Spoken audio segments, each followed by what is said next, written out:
So the title of this session is using your attorney as a secret sales weapon. I can assure you that my wife will tell you I'm neither a secret nor a weapon. She called me more of a loud but delicate flower. It's the truth. So with that said, the title does make a lot of sense because while Item 19 is kind of the sexy vehicle, if you could call anything in an FTD sexy, Item 19 is it. But there's a lot of other stuff that's a little bit more behind the scenes when we're working with our clients on drafting their franchise documents, helping them through the franchise sales process and whatever else. And what I think what I'm hoping to accomplish here is just demonstrate that because of your counsel is you need to have a strong and open relationship with them and is keep them involved as much as possible because things are always changing in your systems, and the FDD is your shield, as it says in the materials. It really is a shield, but it can also be a sales tool. It doesn't need to be a sales deterrent. So with that said, I'm going to try to walk through that with some of these guys here. I've been working with these guys about 2-3 years each. We got Nick Lopez, president and founder of Lime Painting, and we have Daniel DeLeon, president and founder of Grumpy's Restaurant. I think he's a local boy here in Florida, right? Yep. So first off, we'll just get right into it. The goal here is for me to ask practical questions like I'd be asking any of my clients when we're going through updates or talking on the phone or whatever when he calls me at 7 p.m. on a Friday or whatever. You know, time does own difference, but hey. But just ask practical questions, have them answer in a practical way, and then hopefully I can drill it down to a compliance point that maybe you guys aren't thinking about, or maybe it's a way to improve your FDD this year. By show of hands, how many have FDDs or are going to be updating your FDD or launching one in the next 3 months? It's good, a good amount. Perfect. Good session. So to start things off, why don't you just give me a quick summary, Danny, you can start with you, but a quick summary of your brand, your development, what you've done the past couple of years, and then I want you to follow that up with one thing, if you were to say in one or two sentences, what differentiates your brand from others. Okay, so I'm with Grumpy's Restaurant. We're out of Jacksonville, Florida. We started in 2017, started franchising in 2019. As we developed, we're a full-service breakfast, lunch, and brunch restaurant. So we close at 2 o'clock daily, and we do the full-service gamut, waitress, everything. So that it's a little bit of a different dynamic than some of your fast casual or fast food, and our growth strategy is a little bit different. We feel really comfortable with 1 to 3 units a year. That's what we've been doing. And that's kind of like our sweet spot right there, opening with our current structure and infrastructure. And something that really makes us different and differentiates from our competition in the full service world is quality of life, right? We close at 2 o'clock. So I get to coach all my kids' sports, right? Lost my daughter to the junior high system. Now she has real coaches, but still coaching my son. I coach from the sideline. Coaches probably hate me, but it's something I like doing with them. I'm actually can be home every day when they get home from school, which is very rare in the service, food service industry, that you can be home with your family eating dinner opposed to serving dinner in the restaurant. So that's a huge differentiating factor for us, and that really helps in our sales process. But one thing, claim to fame for us is really staying true to our traditional Americana. We serve a working class portion at a working person's price. And that's something we're really true to in doing that. And that's kind of what separates us apart. That's great. Thank you. Make one of you good. Yeah, so we high-end paint companies. We're home service. We do residential and commercial, interior, exterior, and offer 40 different services. But, really what separates us is our culture. You probably hear about that quite a bit. LIME stands for love, integrity, mission, and excellence. So when I was early starting my franchising career, it was important for me to partner with somebody that could help me with something called social franchising, and really wanted to utilize the franchising platform as a way to give back, right? So clearly, we're in business to make money. We're in business to support franchise owners and help them make money. But, how could we create a culture for the how that we go about business, right? Focusing on the people, whether it's our customers or our community. So through that social franchising, I worked with a gentleman out of Georgetown, Dr. Ben L'Italian, and he's one of a couple folks that do social franchising. We started a nonprofit called Limelight Outreach, and through that, it gives franchise partners an easy way to give back in their community. Like, for example, in Denver, our sales guys came up with a campaign this year. We're focusing on children of single mothers. And our goal this year is to have 100 people come to our golf event and raise $100,000 in Denver. Yeah. Awesome, I appreciate it. The reason I ask, I'm going to try to drill down on a compliance point. It doesn't necessarily, none of this sounds very legal, but the FDD does give you some places, including item 1, where you can maybe talk about your brand a little bit, emphasize what's important to you, emphasize your mission statement or at least your core values, or what differentiates you, the quality of life. Any way you can accentuate that in item 1, which is one of the few places you have any wiggle room with the regulators or anything else, is something I would highly recommend, and that's our first point there. Talk about what makes your brand different, just like you talk to everybody around here, but somehow put it in that FDD too, so the first document these guys are seeing that's really a legal document most times, it's right in their face, and you're building their DNA right away, what their core values are in the mission statement, or what makes you special, because you want them promoting that in the future. Nick, next question's for you. You were very modest, and you didn't talk about your growth, but going from 7 to 70 territories in 2 years, we heard horsepower brands talk about how they've built their infrastructure and they're spending lots of money on that. Have you got to that point yet? Or how's your team doing? Your item 2 team, in other words, your business experience. Yeah. So I didn't have a lot of the capital that horsepower did. I think Josh, when he was with Monster Tree, I think I could relate to that a little bit more. With that growth, August of 2020, we had 7 locations. We have 70 locations now. And clearly we want to be supporting and making sure that our owners are successful, right? If it's that initial onboarding or it's the operations, the finance, all of those departments need to be set up.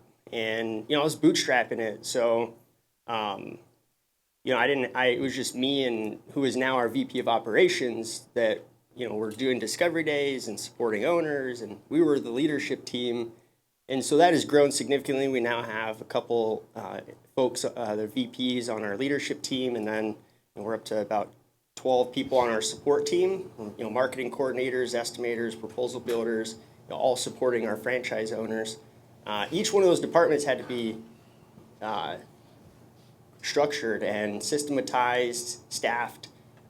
They're not always the right fit, but getting to a position where the departments are stood up and the right people are in the right seats. Now we can focus on culture and making sure that our owners are successful. But from an item 2 standpoint, We're going to have some updates this year. Yep. That's good to hear. And the other thing, that's the point there, guys.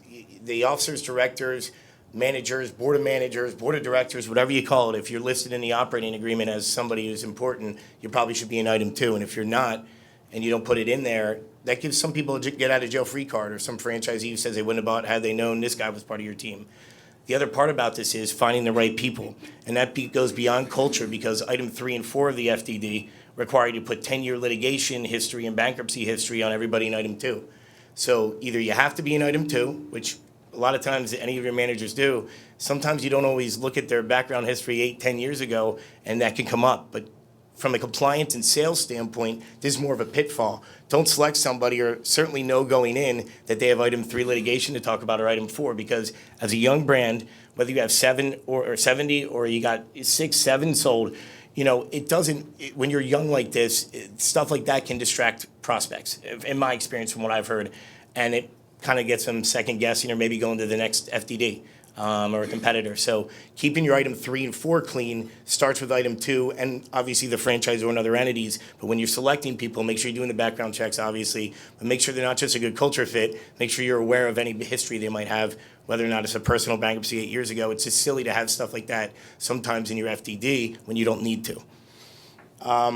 Daniel, I'll go to you next.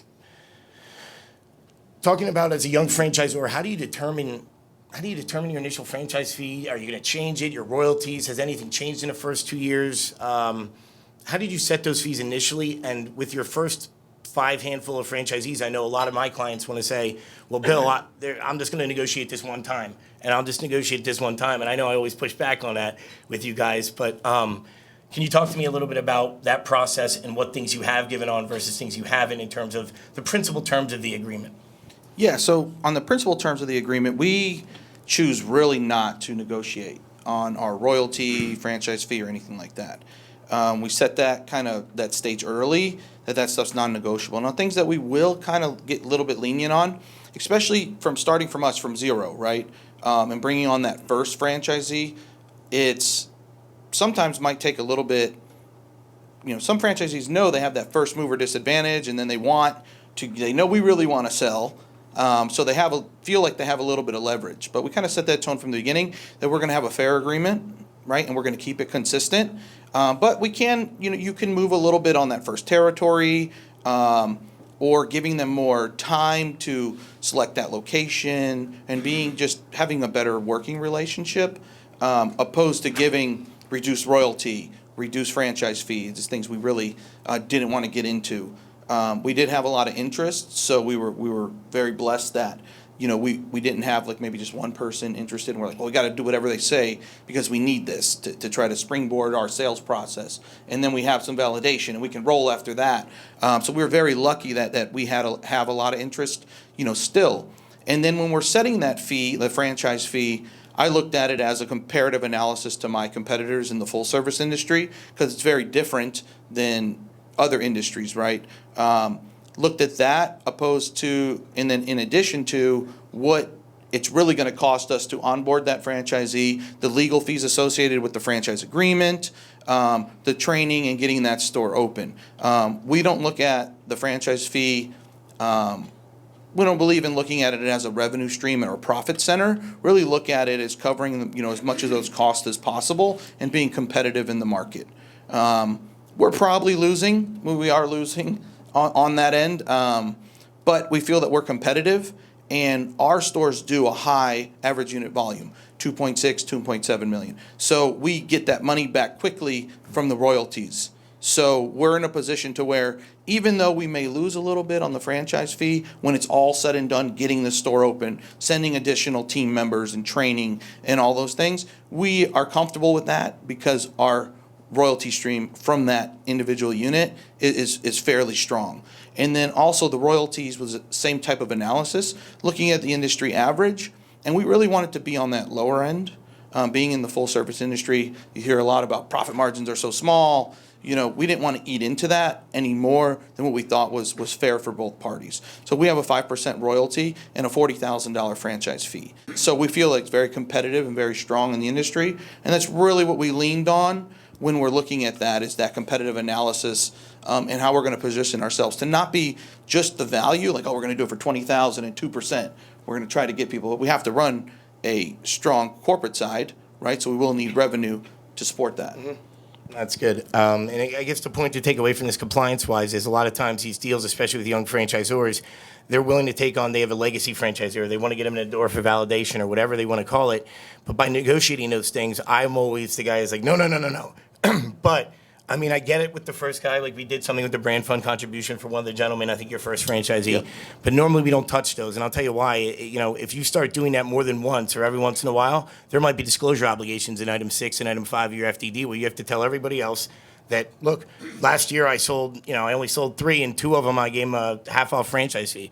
Well, if you have to put that in the FDD, or they're calling that franchisee and talking to them, and no matter what you put in that confidentiality provision, franchisees talk. I'm sure everyone here knows that who has a franchisee or is a franchisee. But they're going to be talking about this, and you want uniformity. So from a practical standpoint, you want the uniformity in your brand early on. You want to preach it to them, and you got to get used to paying these fees the right way. From a disclosure standpoint, you better be careful if you're doing this more than a one-off. If you're ever changing fees in this way, that you're either put it in the FDD the following year, or in states like California, you actually have to file something with the state and put them on notice and offer the same terms to everybody else over the next 12 months in California. So that's a little bit deeper side tip, just California specific, but certainly important to look about, because I think most people think they're doing themselves a favor, and it totally makes practical sense, but the compliance implications can be there. And I just want to make you guys aware of that. So we'll go with both of you guys on this one. Item 7, and item 7 for me became the biggest scare. I always thought it was item 19. That's where all the franchisees come at you, item 19. It's not the case. And during COVID, it was item 7. Item 7's too low, not item 19's too high. And I wanted to ask you guys, and maybe this applies more to Daniel than Nick here because of the bricks and mortar versus mobile service concept, but how is the pandemic? How's the last 2 years? What are we doing with your item 7 year this year? I'm always going to say increase it because I know how much chicken wings cost and I know how much lumber is. But I think like, what are you guys doing with your item 7 this year? Yeah, our item 7, and so we do a full term build out usually in our locations, is going up. It's probably about 30%. So what we're doing is it's not fun, right? Because we're part of our business model is opening for a really aggressive price, right? We're smaller units, under 3,000 square feet, but we're still full service, full kitchen, full everything. But we really want it to be in the 700,000 range, startup cost, all in. Well, that's really just not possible right now, given the current climate. I mean, so what we've done is we've gotten new bids to build like let's just say an imaginary Grumpy's restaurant. So when we're reviewing the item 7, we want to do our due diligence on the new updated pricing. And lucky enough, we've had stores open, 6 months ago. We have 2 under construction right now. So we're getting really real-time pricing on what it's costing us, and everything's coming in about 30% higher than what we did in 2019 and 2020. So even on some of the items, we want to make sure we're as accurate as possible. And then Bill will say, and then some, right? And then some, put a little bit on the top of that, because we just can't predict the future of these prices. Coolers that we were buying, in 2019 for $2,000 are literally $4,200 right now. And it's craziness. And you're not getting anything better or cooler. You're probably getting a lower quality product. So it's really, so for us, we want to be really safe on that and not enter into any legal pitfalls from the item 7. Anyone, I know Jeremiah's could probably tell you the same thing. They're building a ton of units right now in the restaurant space, and every single one of them, probably the pricing, you're like, what? Every single time. How can it just continue to go up month to month to month? But the inflation is real. So we want to account for that as much as possible. And then I'm sure we're going to have some great new language on that this year that we may not have ever had from the legal team on these prices are, we have done due diligence. We validated these prices. We've priced these out to, 3 competitors. And this is what we're seeing. But given the state of the world that we're in, this might not even be enough on some of these. So we're really, really having to, get that really tight and making sure we're documenting our due diligence and research. So if anything does arise and anything does happen out of the item 7, I have 3 bids from a construction company. I have 2 equipment suppliers, right, for the hoods, equipment, everything great to open, the millwork guys, everything that we're needing. In case we do have things, say, no, we did validate this and we did have this, we did receive these real life quotes. As you came in, things changed further 8 months later throughout the second half of the year. Things may have gotten worse, but when we did price them in the beginning of the year, this is where we were. So I think it'll help our legal team say, this is going nowhere. We did everything we could. Yeah, and I mean, I feel like you're preaching to the choir or whatever, the choir director over here. Usually I'm the one saying this stuff, and sometimes it's harder for especially older franchisors to even get a hold of. Like, I know my item 7 inside and out, but you have to check. The whole standard for item 7 is reasonable basis, and I'll tell you what that means. I have no idea. I mean, as lawyers, that's our gray area, baby. You know what I mean? Like, we get in there, but you can fight about anything on item 7 and what reasonable basis is. So I guess what I would always say, especially with younger brands, put buffers on it. You're allowed to use ranges, but put a buffer on there under additional funds, leasehold improvements if you're bricks and mortar, rent for bricks and mortar, because he's in Florida right now. Well, New York City, if someone comes along, we probably know that rent number needs to go up. So just being aware of that, it's almost the opposite. Everybody always thinks, well, I want my item 7 to be as low as possible. Let me tell you something.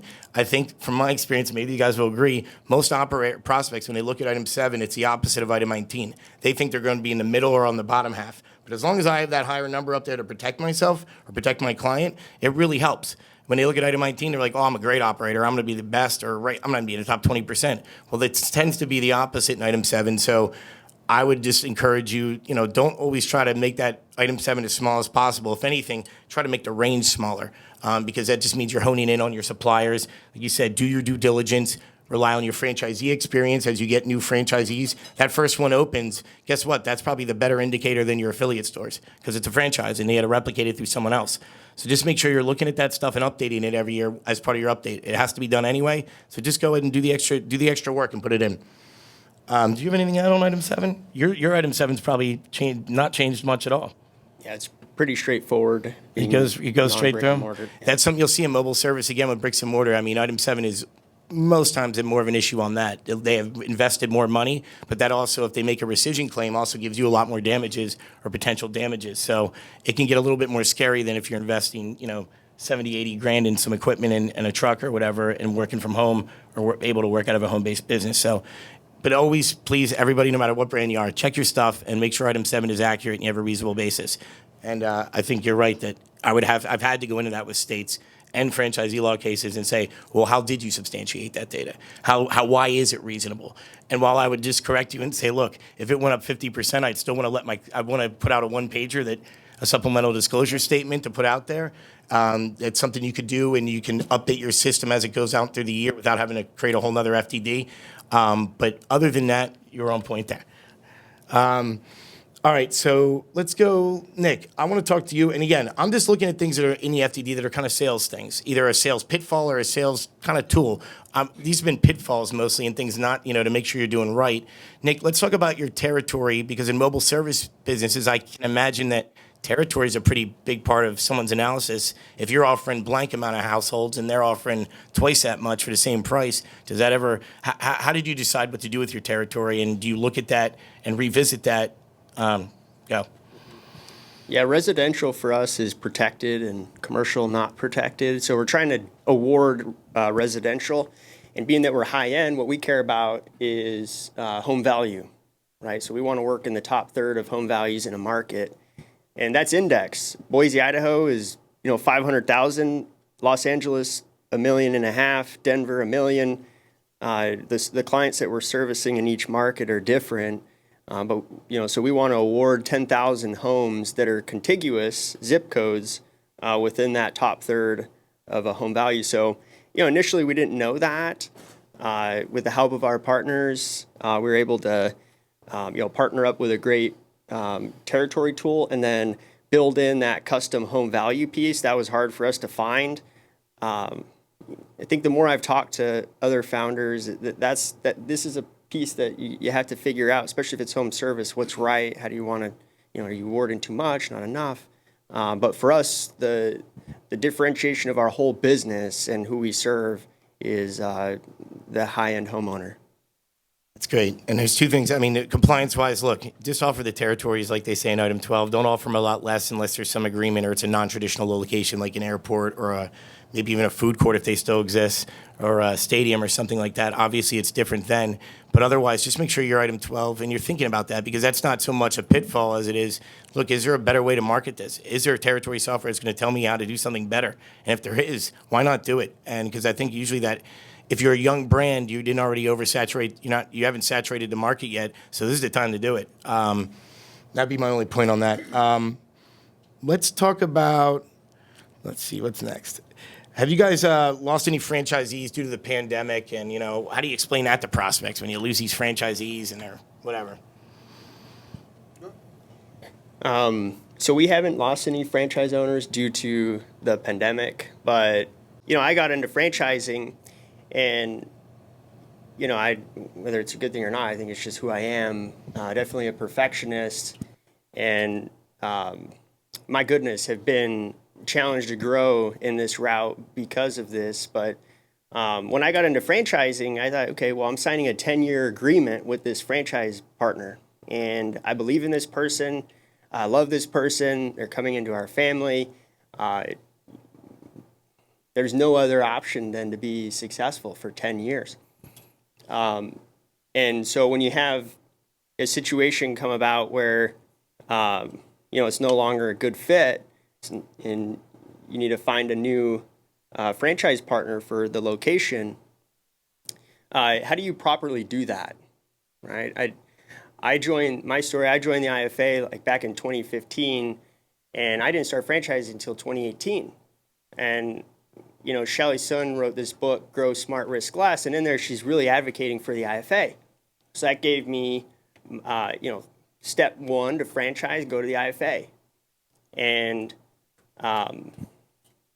I spent time really getting my CFE, learning how to franchise. I really valued that in my undergrad. a lot of our performance in our business is because of my business degree, my sales degree. I worked in my business in college, applying, standardizing the business to scale it.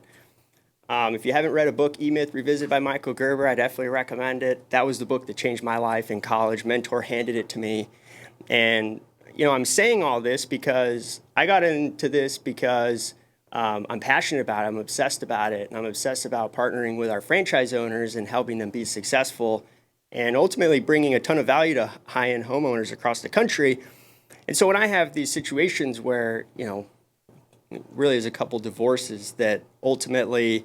Not his divorces. No, not mine. No. But nonetheless, what I'm saying is that's real. It happens, and we've tried to find ways when Nick calls me frantic and doesn't want to lose a guy. I mean, I'm passionate about this too, and it's good to see people like this, but sometimes it just has to happen. And we've come up with some unique ways, and the point of the compliance part is, and this is bigger than compliance, this goes to SBA lending and everything. You don't want to, as a young franchisor with 5 units open, show 2 closed. Termination, ceased operations for other reasons. It doesn't matter what you call it to the bank or whatever. I think it can affect your lending. I'm sure some people in here would agree. They know a lot more about this than I do, but Benetrends and those guys, I mean, it's just not always it's not ideal. And when you're a young system, I always encourage my guys, well, look, in a mobile service business, there's a difference between a termination and a ceased operations for other reasons, but there's also a reacquisition by franchisor. And in mobile service businesses, it's a little bit easier to reacquire when you don't have to take over the lease, as long as you have some people on the ground and you have your network. Because a lot of times, like he said, it wasn't like these were bad performers either, necessarily. They were good performers. So while he says we haven't had one close, we have done it we're working on the 2 reacquisitions right now. But at item 20, that looks totally different. And I would just suggest to you from a lending, from obviously the franchisee standpoint, when they see 2 people and they're former franchisees and not active franchisees, guess who they might even end up calling first? If there's only 5 guys, they might call those 2 guys first. Now, if you have 70 and there's 2 guys that maybe it's not that big a deal. But I with young franchisors, a lot of times comes the embryonic stage of franchise cycle, and I mean, that's when you got to be thinking about this stuff, because it could just totally put you in the graveyard, and maybe it didn't need to happen that way. So always be looking at creative ways to exit your franchisees. And when you're talking to your attorneys, when they're updating their documents, talk to them on November 30th, not today, about what we could do by 12/31, because the cutoff there is 12/31. Sometimes things can happen after that, and maybe it doesn't have to be disclosed. That's the point on that. Did you want to add anything? You also didn't have any closures, right? No, we're blessed. We haven't had any closures, and knock on wood. I think we were talking, candidly earlier, that I guess we can chalk it up to us just being naive or too passionate or too confident or a combination of all, to where we feel we're going to do everything for our franchisees for them to be successful and give them every tool, every piece of knowledge, support them on the way, but not every franchisee is going to work as hard as we would, or be as dedicated as we would. And you hear that a lot in these conferences. Oh, not all franchisees are created equal, but it's different when it happens to you, and you're like, no, I'm going to vet them perfectly. I know my vetting process is strong. Tom Parks would never bring up someone to me who's not going to be a top 10 franchisee, right? I mean, but the reality is, and then it hurts us on an emotional, not only emotional, but we're like, man, we would do anything to make this store successful. We'll be on the grill, whatever it takes, to help them and move them forward. But then some owners, they just want to put in that 6 hours, 4 hours, go home. It's like, this is your money, your baby. And then, we can't make them do it, but, it happens. And, I really don't anticipate it happening to me. And I know you're talking to same type of situation where it's like, wow, we can't, we would expect more, but sometimes we miss, and not everyone's created equal. And it kind of, people told me that, I heard it everywhere, IFA, Young Conference, emerging brands, it's just funny to see it happen to you, and you're like, man, Brad was right. Lane was right. Everybody was right that it's going to happen. And then you try to do everything so it doesn't happen, because that's going to happen. Mm-hmm. And like for me, my first 5, first 10 are so important to my whole process that they don't realize their success is more important. Not just their money and their investment and everything, but like to me and the life of this whole program, it's even more important. So that's why Tom will always tell me, I tell so many people no all the time. I'm like, man, you could have so many more stores open, but I'm like, these 5 to 10 are so important for our long-term growth and everything that we're doing after this. We can't have one just, boop, not so good, because of something like that. So we try as much as we can, but it's real. I'll just give you an example, a practical example, my situation, what happened, right? Just from an FDD standpoint, because I didn't know this stuff. And so, Bill's been able to help me better understand, because at the end of the day, the FDD is a sales tool. Item 19 is a sales tool, right? This is my secret weapon. So I call my secret weapon. I'm like, Bill, 7 p.m. on a Friday. How you doing? And he answers. Thank you for that. But so does he charge you the time and a half also? Because he was charging me time and a half. It's not true. Plead the fifth. Plead the fifth. But I have this franchise partner, first owner. This guy had never made over $45K in his life. He's 4 years old. He does $4 million in 4 years as a sales guy in our corporate locations. Makes 6 figures every year. Changes his life. Becomes our first owner. Goes through divorce. He's one of my best friends. And so, how do we go about properly helping him in the next phase of his life? I tell our guys at Lime, I'm like, we're going to love him when he's crushing it. We're going to love him when he's down.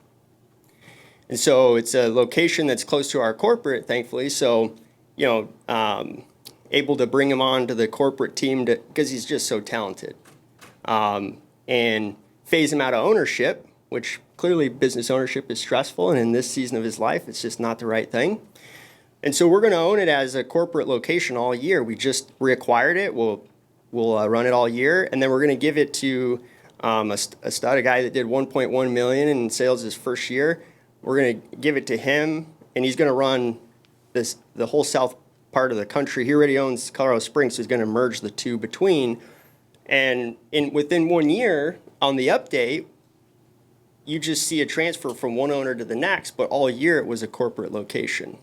So, Bill, thanks for that advice. Appreciate that. Yeah, no problem. One thing that, Charlie, I just want to say this, just as a general thing when you're working with franchisees, I think Charlie Chase said at one of my first ever events at one of these things, and he said, allow your franchisees to exit with honor if you can. And I think that's such a cool thing to say all the time, and really, I get goosebumps when I say it. I mean, and it's not fun. As the attorney, I'm like, get him the hell out of here.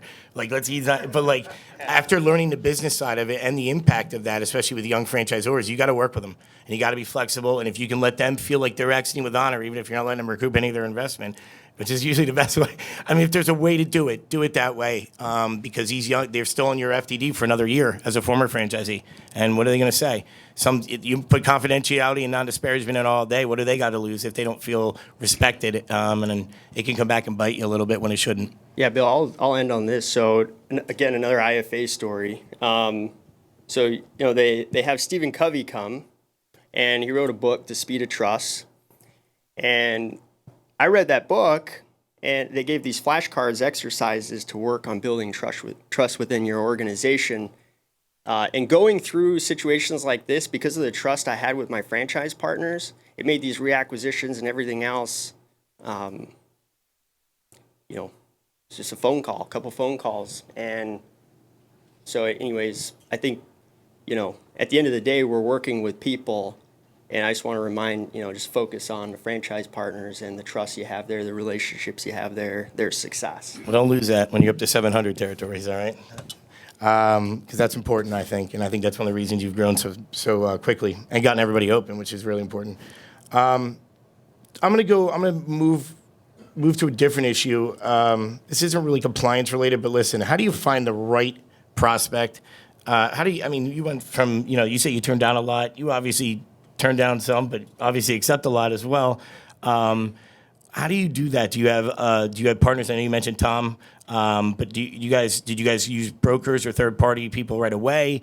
Did you try to do it yourself? If you did you fail or did you do okay? Or what have you learned about that in the last 2 years, 3 years? So for us, it's been, from the beginning, we were taking everything on, right? Oh, we'll represent it. I don't know how much interest there will be. We're launching this program in 2019. We really didn't get going till the end of 2019. And then we got a lot of interest. And I was like, whoa, man, I scrambled. I called Brad. I called Zach. Hey, can you guys help me, recommend anyone that can help me as a broker? So our model for scaling and growing is a little bit different than he's brought on a bunch of VPs and everything in his corporate office. They're growing a lot, and he's bringing on full-time employees. We've scaled through more so through outsourcing and partnerships, and they recommended a few great sales brokers, and we ultimately went with Mr. Tom Parks. So. And we look at that as an extension of our brand, extension of our corporate office. We work really close together, and we're able to really represent us and filter all of our leads and everything that we're doing from a franchise marketing perspective through Tom. And we can easily validate those or get them moved along in the process, and make sure, for us, a very big factor is, are they financially available, have the ability to do almost $1 million investment. So that's a big barrier to entry in the full service restaurant world. So for us, that's one of the main factors, and it's how do you approach that? When do you start talking about money? Well, it has to be pretty early, because we can get pretty far down the process, and these people have $80. You would make a great franchisee. We just need to get you the $800,000. So that's big for us in doing that early. That ultimately filters out a lot of our leads and tire kickers from that perspective. But then also we're looking at, on the approval process for me, is bringing these people in on and doing in the industry they call like a stosh, where you can go work at a competitor or another restaurant for a couple days and learn a little bit, or maybe even a summer. Like, I want people to come in and spend a weekend with us, prospective franchisees, and let them know, really, I don't engage really much with them. I put them in the kitchen like they were a new hire with one of our, line cooks. And if they can see themselves doing that at the worst of times, I think we can work everything else out, right? But they have to be committed to know there may be days I have to get dirty. I have to get in this. So that really helps us validate prospects and cuts them out. Sometimes they say they never come back for the second day, or they shake my hand. This is just crazy. I said, it is. That's why I wanted you to see this, because I don't want, we can put together a great conference like this and try to sell franchises. And everyone's like, man, I thought we were going to be in the office. I say, no, we're not in the office yet. You're a multi-unit guy. You have one unit. We need to be in the restaurant, right? We got 10 open. We can talk about the office. That's no problem. But right now, we're growing with usually owner-operators, 1 to 2 units, which is great. So they have to bring them really to reality. This is your day. So that part helps us validate if they're going to work, and then really having a strong background in operations. Not necessarily just restaurant, but just operations overall. I'll actually move on then, because we got limited time here, and I don't want to talk about item 19. Obviously, I guess that's the sales tool. But these other things are things in the FDD. We kind of went through it chronologically if you couldn't follow, but kind of went through it. And if you guys have any questions on that stuff, feel free to reach out anytime. As a sounding board, I'm happy to help out. But it gets pretty complicated. But once you get to the item 19, it's really, what are you showing? How much can I make? What, historically. Let's talk about it for a second. I'm just going to lay down a couple things. One is, you might have only a few stores open. Well, figure out whether you have to disclose it or not. There might be ways you can exclude some people because they weren't open a full fiscal year or the full calendar year, and that's your measurement period. Maybe there's ways to be creative with that measurement period, where you could make it so that one store that kind of opened but wasn't really open, maybe it's from this 12-month trailing period of the date of the issuance of the FDD. There's ways to do that are objective, that are absolutely okay, without calling it cherry picking, because you can't cherry pick. You can't decide, I like this guy and I want to show this guy's numbers, unless you're showing everybody else that was open during that time. So I'll start with that, but let me just real quickly, let's talk to you first, Nick. Last year in our FDD, you had 5 franchisees, I think 5 locations in there. This year, we're probably going to have more like 30, 35, 40, territories. So what have you done with your item 19, and what have you felt has really led people to either distinguish you from your competitors who also have mobile service businesses? Yeah, well, I work with a development group, a franchise sales organization called Rep'em, and I can't take credit for our franchise development or how we positioned our item 19 combination of Bill and that team at Rep'em. But what we've done is just be totally transparent, as detailed as possible, right? Our numbers are great, all the owners that are open, so why not show as much as possible? And then from there, how are we telling the story of our brand through our item 19, our numbers, right? So being that we're more of a high-end painter, clearly our average ticket's going to be higher. Per location, we want to show that average ticket and the number of jobs that location's done. So you can see year over year how their jobs are going up, but the fact that they're not doing hundreds of jobs, they're only doing 100 jobs on $1 million business, and their average ticket is 10 grand. And then we've gone into a little bit more detail of saying, okay, from 0 to 10 grand, from 10 grand to 20 grand, and then anything over 20 grand in those tiers, what are the percentages of their portfolio? And then you can see that year over year, those average tickets going up. We've done like the means and averages, all that, to further highlight and tell the story that if you own a high-end paint company, you're going to do less jobs. You're going to work with a profitable sector in the market, and so telling that story through the FDD. And then another thing, this upcoming year, one of the things I want to be able to show and tell the story of is how successful our owners are right off the bat. And so, emphasizing first sales, because our last 3 locations to open, 95K, 60K, 40K. That tells the story of That was their first job? first sales, first jobs. But that tells the story of our demographic, the types of jobs that we're working on, and the fact that we do more than just paint. And we're doing it on these high-end properties. So we're doing coatings. We'll do stamped concrete. We do, all the stucco coatings and paint, any coating, metal coatings. And so that's going to increase your job ticket.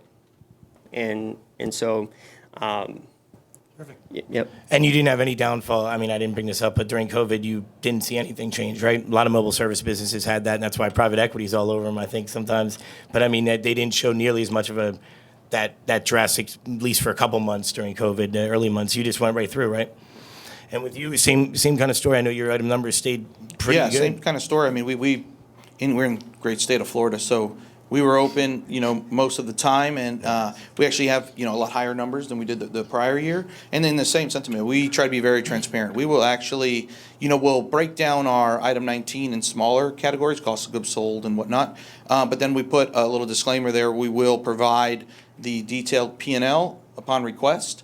So literally, we'll provide, people with our full P&L, chart of accounts. I mean, every line item from how much we spend in knife sharpening to towels to you name it, and break it down. We're very bullish on the item 19 because we feel very strongly about our profitability, and that's like our number one sales tool that I want to show people. I've looked, being a multi-unit franchisee with multiple brands in my past life, a lot of brands won't show the item 19, and now I'll tell like my friends or anyone getting an industry run, if you can't see any of that because you're just a crapshoot.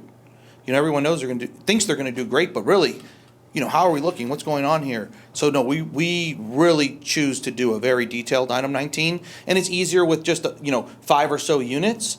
But it all has to do with how we set up our point of sale system, our approved suppliers for bookkeeping and accounting, and doing the P&Ls, having everyone follow the same periods, the same your yearly deadlines on everything internally, all being the same, similar to you would kind of like a corporate store structure, but even with franchisees having those same requirements. And then it makes it very easy to report that in the item 19 and manage them for profitability and everything, cash flow, all that good stuff. So I guess just to sum that one up, it's more is more, not less is more. I mean, more detail, no matter what it says. We've done it. Lane, we did one time where we categorized how many likes they had on Facebook, and we found the correlation between you get 100 likes, man. You remember it was like the split was crazy, and it was just one of those indicators, but it looks different. And when you're like, it's kind of like your little fishing lure, and you're out there, you want that lure to look a little different, but it also be historical. And if you don't put anything in item 19, if it's not in item 19, you can't say it. Okay, let me say that again. If it's not in item 19, for anyone who doesn't already know this, you can't say anything. So Tom's going to have a real hard time selling to Grumpies if he can't talk about how much money they make, unless he probably slips up and puts us in trouble, which he would never do. But yeah, dude. It's something that I learned early on at Fisher Zucker. I think it's one of the things that differentiates our brand from other attorneys. When I first started here 15 years ago, I think it was something like statistics where 10% of franchisors had item 19s. I know 98% of ours do. And I think it's gone up across the board because it's so important. And I know we're kind of limited on time, and I Sorry we pulled you out of your lunch early, but we really appreciate you guys being here. The content here has been amazing. We had to rewrite our thing because everyone covered all my points from the last 2 days. So, I mean, thank you to Ryan, thank you to Zach. You guys did an amazing job with this, and thank you to my guys here. But I think we're about done unless there are any questions. Yeah, I got a question. So with validations, we haven't really touched much on that and the legality, how far can you go? We know we can't steer, we know they can call anybody in the FDD, but I imagine, Nick, you hit this pretty recently where you've got 5 open units, you got 5 Zs listed in your FDD, and you're growing aggressively, and you've got a validation happen twice a day with 5 guys that are turning their phone off and saying, do not call me again. So can a Zor, how risky would it be for a Zor to get his 5 guys, get 3 franchisees on a video, and then the Zor run away and say what you want, I'm going to record it. I mean, there's that crossover of risk on, are you making earnings claims because the franchisor set it up, et cetera. So It's a law school question. I mean, almost there's so many different angles on that. You mentioned the one, once you start empowering the franchisee to speak or you separate them out or give them a recording or whatever, it does kind of sound like it's maybe sponsored by or, affiliated with what they would say, or you're affirming that, whereas franchisees can say whatever they want, even if it's outside item 19, if they're just talking to someone. But stepping in as the franchisor does have that risk, and there really is I think it's a gray area really on that, and especially on the Zoom one or whatever people are doing now with the recordings or whatever. I guess I would say maybe the answer on that one is update that franchisee list earlier in the year so it has 70. He has 30 of them franchisees on there. It doesn't really answer the total question, but you knew that was a hard one.